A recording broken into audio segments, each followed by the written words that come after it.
back to Wild and Free Art and to episode 4, I think, of Shop Your Stash of Trash. Today I have chosen these two items from my bag. One is a little thank you receipt holder from a restaurant, and the other one came from a box of kids' supplies. So the first thing I'm going to do is work on the receipt holder, and my idea was to turn it into some kind of ephemera holder pocket thing.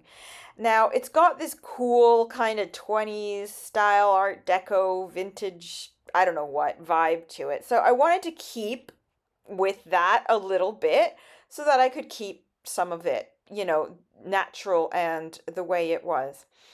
So I dug through my stash of decorative papers and I found this beautiful origami piece of paper with this lovely dark green and gold pattern that I thought really worked nicely with that purple color that was already there originally.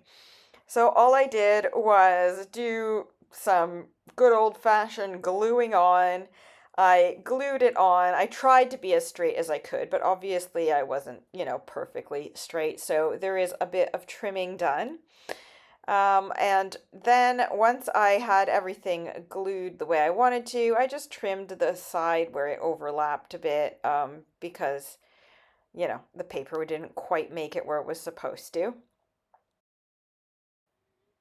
The next thing I did was decide to ink the sides. Again, I used my green ink to go with the kind of green color, but if I remember correctly, I did then go in with some brown, some vintage photo I think I have, just to add a little bit more depth to it because I wasn't 100% pleased with the results.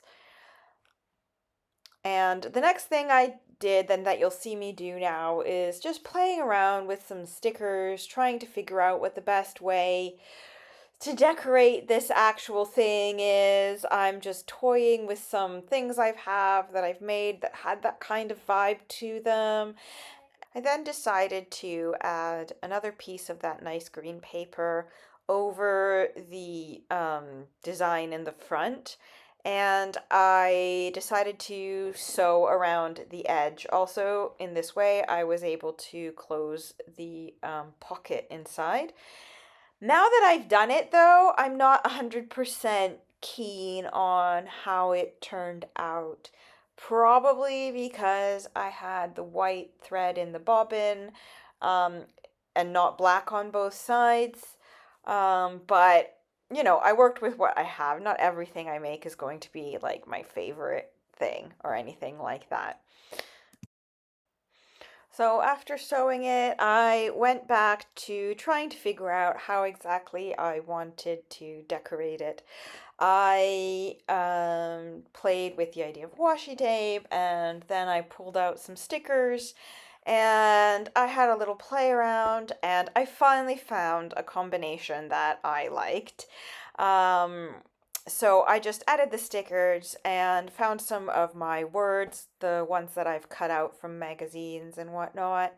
And having done that, I put it all together and added a few extra bits inside the little pocket inside. And it's going to be a lovely little ephemera holder.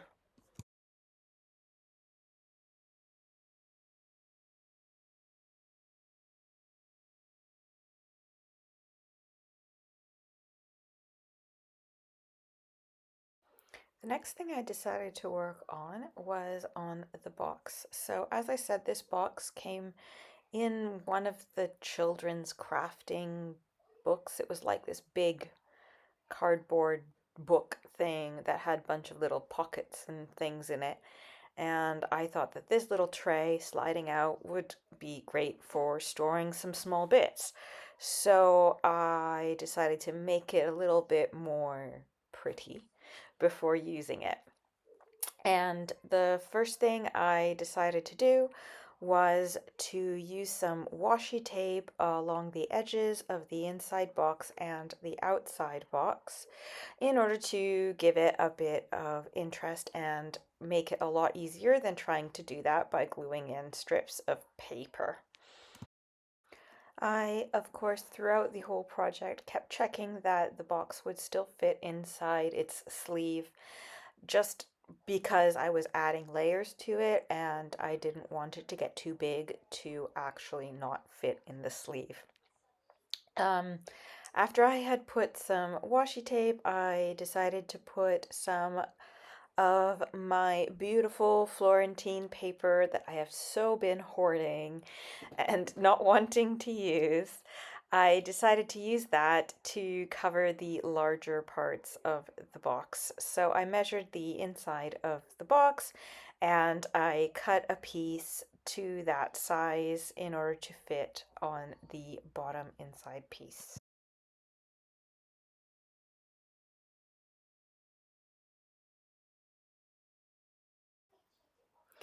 Again, here I went with some more washi tape on the outside of the tray part and I just burnished it down and made sure that it was well adhered.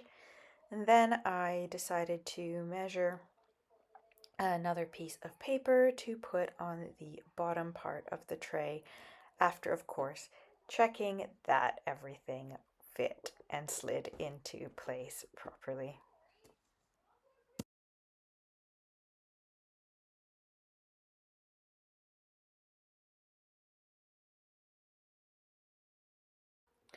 For the top part of the sleeve, the process was a little bit different because not only does it have the plastic window, but there's also that notch on the end for you to put your finger in so that you can slide the tray out.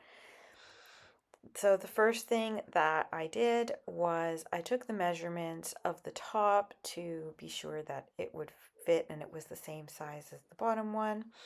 And once I had measured that, I cut a piece to fit as if the plastic window wasn't even there.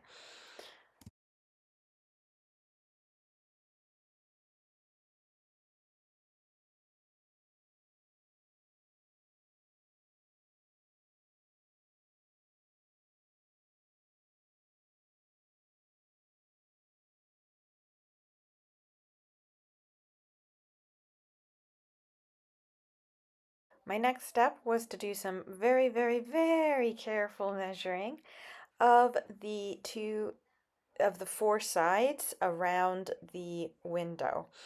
I kind of roughly lined it up and marked it, and then I did a more precise and careful measurement, and I marked the back of the paper so that I would get a rectangle the size of the plastic window. I then used something round that I found that had more or less the same roundness level as the plastic window to just put the corners in a little bit of that. And then I very carefully cut out the equivalent of the window.